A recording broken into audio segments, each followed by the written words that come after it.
Did you see the AP poll?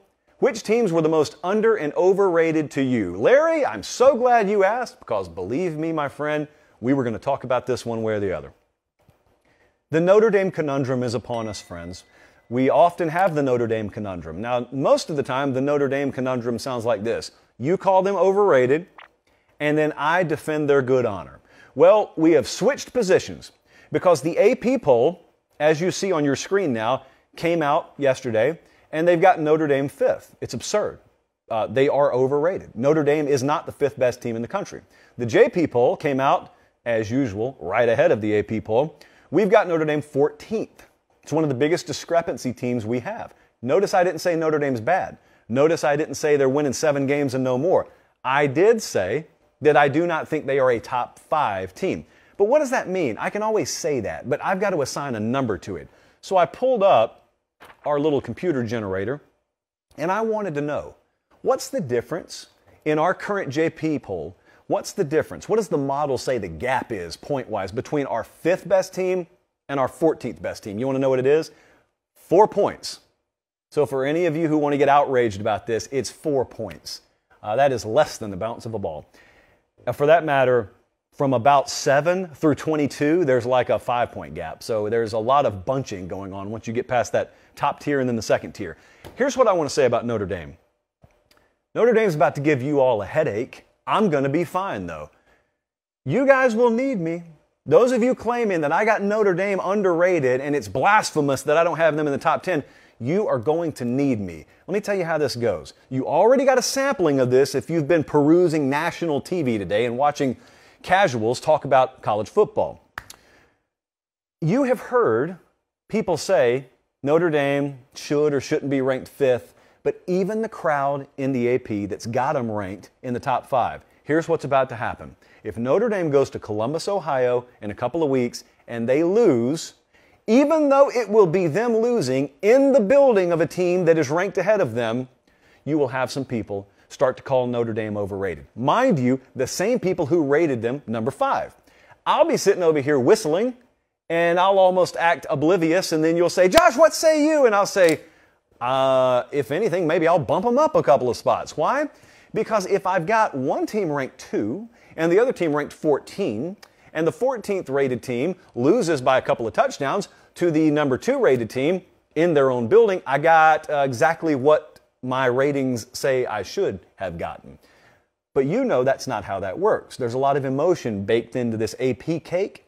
And in the AP bakery, the same folks who put a 5 next to your name will watch you go and lose to number 2, and they'll call you overrated.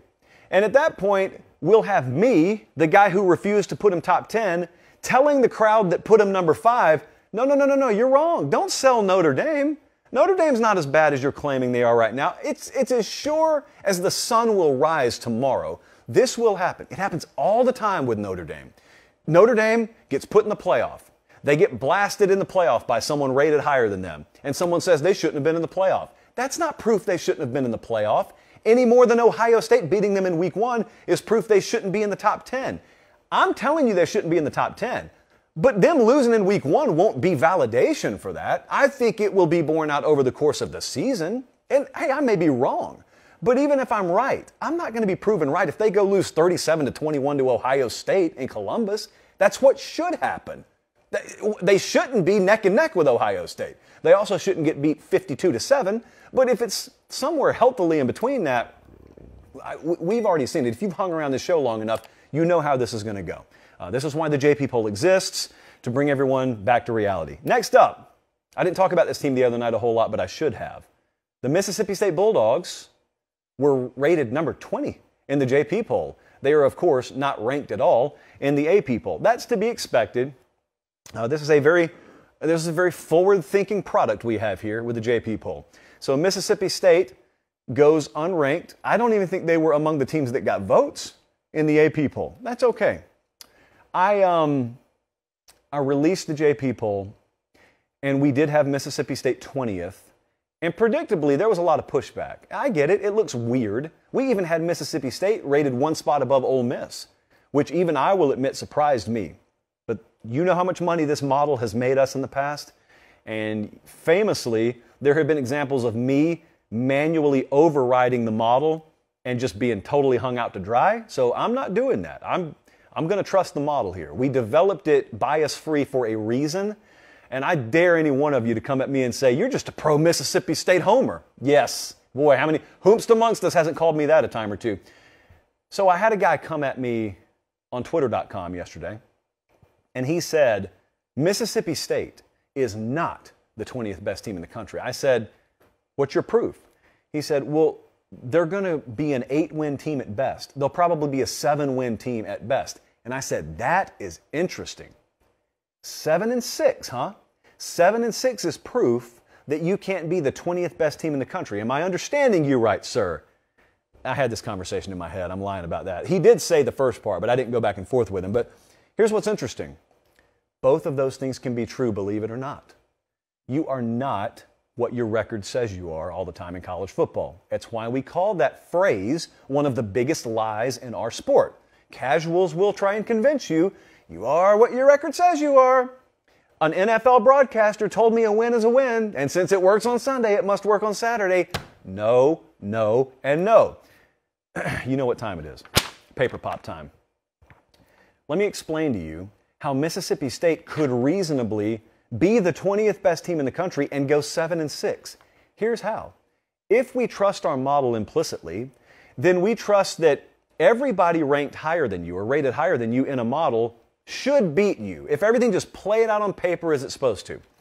Mississippi State this year plays number 1 Alabama, number 2 Georgia, number 6 Texas A&M, number 9 Arkansas, and then listen to this. Those are 4 games so far. Listen to the lineup right behind them. We got Mississippi State 20. Ole Miss is 21, Kentucky's 22, Auburn's 23, and LSU's 25. They play all 4 of them. Mississippi State plays 2, 4, 6. They play 8 teams that we have in the JP Poll Top 25. There is a world where we are dead on the money accurate about Mississippi State and they lose 6 games. There is a world where that happens. But of course, you and I both know that that's not how the AP world works. You are what your record says you are. There's no way we can have a 7-win team in the top 20, blah, blah, blah. This is why I've always advocated for Vegas-style metrics to be worked into a ranking system. I don't care what your record is against the spread. Okay, anyone who thinks I'm advocating for your record against the spread to be taken into account when we're deciding bowl lineups or we're deciding the playoff, no, I'm not saying that. What I am saying is someone needs to be in the room that can decipher what I just deciphered, that can tell you, hey, that team's got 5 losses there, but 4 of the 5 came against teams that we've got rated in the top 10. So reasonably, anyone not rated in the top 10 should have lost those games. Why are we saying they can't be a top 20 team just because they lost those games? This is common sense. I know it is because even I can figure it out. It's just that not enough people think that way. And certainly our colleagues, our esteemed colleagues that take part in the AP poll don't think that way. So Mississippi State, yeah, I love the talent they return. I had an NFL scout tell me it's the sneakiest good roster in America. From a future NFL standpoint, there's a lot of Sunday talent on that team that you're not paying attention to because they're Mississippi State and you just don't expect a lot from them. But that's your subconscious playing with your own heart because your subconscious is telling your heart, don't waste time on them. Because why? Not because of the quality of their team, but because you know who they have to play. Same thing's happening with the team I'm about to talk about. It should not be factored into the equation at all. Who you play should never impact what your preseason ranking is. I don't care if you're playing middle school teams or you're playing in the NFC West. It shouldn't be factored in, but it is. People start ranking you based on how they think your schedule will pan out and how many wins they think you'll get. That's not how this is supposed to work. While I'm in the SEC West, another team I had a big discrepancy on, me in the JP poll versus the AP poll, is that number 9 team on your screen there, Arkansas. Woo pig. Arkansas is an interesting case study because you might think, a lesser man or woman might watch the show and think, he's been really pro-Arkansas as of late. And I have. There's a lot of bias here. I'm pro-Arkansas. I'm not going to go as far as to say this is an Arkansas show. I did not grow up in Arkansas, but we like Arkansas.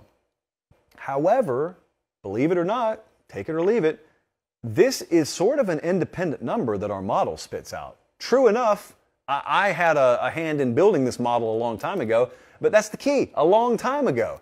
My infatuation with Arkansas is fairly recent. What I'm trying to tell you is we didn't get the model output and then me go and bump Arkansas up to 9. The model said Arkansas is 9, we put them at 9. So the model just flat out likes Arkansas. I'm happy with what the model said because it made me feel good. The model made me feel good. And that's ultimately what we have the model here for. No, we don't actually. We have it for us to make money and to override my emotions. Arkansas last year led the nation in rushing. You know that part. What I want to suggest to you today is that even if it's a little bit easier to move the ball on them this year because the interior of that defensive front isn't fortified as well as you want it to be, I think they can override that because I think there's going to be way more potential explosivity in their offense this year than anyone's ready to admit. Sam Pittman sat there with us at SEC Media Days. I think it's okay to tell you this now because he has since said it many times himself. But we were talking off the record. I was sitting there talking to Pittman, and he was talking about his team. This was after we spoke about his Fleetwood Mac obsession. And he said, you know what's really coming on for us is our wide receiver group. And that's a group, you've added Jaden Hazelwood, for example, but Warren Thompson's a guy that's come on strong for them. Matt Landers is a guy that sounds like he's Sam Pittman's son. He talks about him so much. But he has made the point several times in fall camp now to say, you know, that's a group that I thought may be a question for us in spring, and now I watch it and think it's one of our strengths. That's a good thing because a lot of the reasoning behind Arkansas being ranked where they are in the AP is you don't think they can replace Treylon Burks. And I'm telling you they can, if not individually, in the aggregate. So I don't think they're going to be nearly as hurting at the receiver position this year. Dare I say you may even watch them a couple of games into the season and say, this is one of the better receiver groups in the SEC. Preview Magazine would not tell you that. You got to be watching. You got to have your ear to the ground. And so with that in mind, along with the fact that we love the intangibles there, love the intangibles, and that matters in this model. It very much matters. That's why we've got Arkansas so much higher. But like we said with Mississippi State, you look at the schedule, you know how tough it is. This could be a year, it could be a world where they finish with a 3 or 4 loss season, and yet we sit here with a number 9 or 10 or 11 or 12 rating on them and feel totally confident in it. Why? Because they play A&M, they play Alabama, they've got back-to-back trips to Mississippi State and then to Brigham Young, no bye week. After the bye week, they go back out on the road at Auburn. So they got Ole Miss towards the end of the year. My point there is you are not always what your record says you are. I was listening to Pittman talk to the Little Rock quarterback club last night. He said, yeah, you know, if we had 6 wins, there's a lot of room to go up. He's already trying to temper. He said, but we won 9 games last year. So, you know, there are only 3 rungs we could go up. There's a lot further we can fall than we can climb. Sam Pittman. He may be a new head coach, but that is some veteran speaking circuit talking there. Remind the locals, we could lose a couple of games this year. Let's not start burning couches when it happens, or if it happens. The last team I wanted to touch on is the Fighting Jessies of Penn State. You might know them as the Nittany Lions. They are not ranked.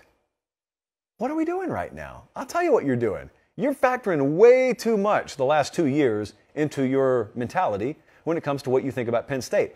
We couldn't care less about it. I've got them rated 10th. I am not building a model in the rearview mirror. We are windshield thinkers when it comes to what we think will happen. And for anyone, and I know a lot of you have already come at me like this, so I'm speaking out of experience.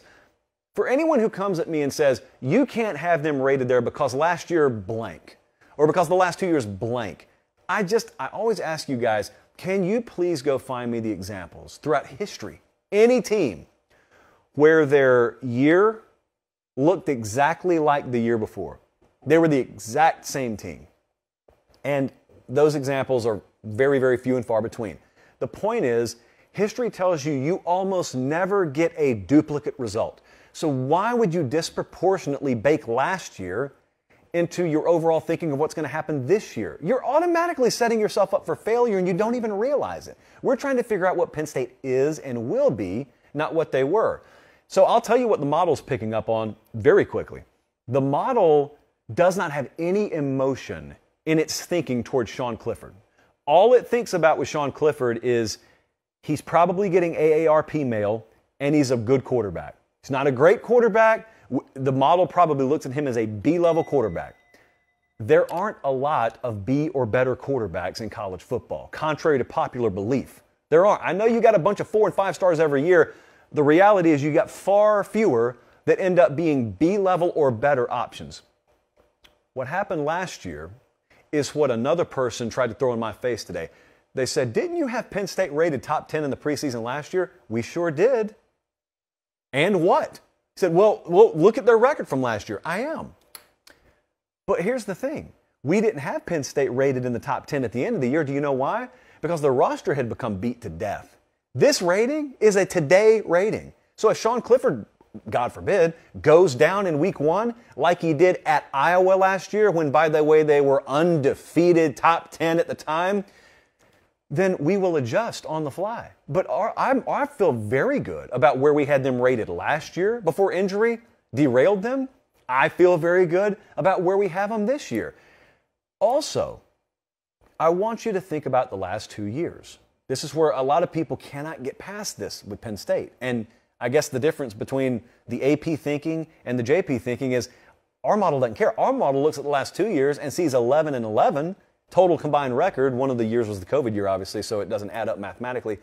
Our model looks and it can reasonably explain away both of those subpar performances. I know once emotion enters the room, you start saying things like, well, that's tough. They just got to get the job done. Or, yeah, 1 year, it could be an exception, but 2 years is a trend. That's not real, is what I'm saying. That you didn't back that up. It doesn't have any logic founded in data. That's just nonsense speak. Or even if you're right, you didn't back it up properly.